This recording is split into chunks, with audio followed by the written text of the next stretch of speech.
রমজান মানেই হলো পরকাল সাজাইবার মাস, নিজের আখেরাত সাজাবার, জান্নাত সাজাইবার মাস হলো রমজান।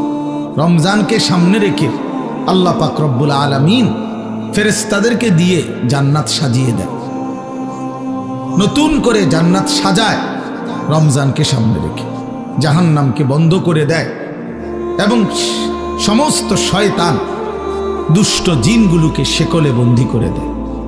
ইজা দাখালা রমাদান ফুতিহাত আবওয়াবুল জান্নাহ ওয়া গুল্লিকাত আবওয়াবুন নার ওয়া সুলসিলাতিশ শায়াতিন।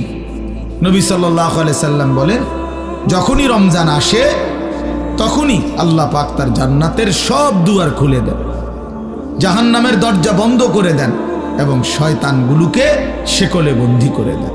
তার মানে বান্দা যেন শুধুই জান্নাতে যাইতে পারে, আল্লাহ তাআলাই কুদরতি ভাবে ব্যবস্থা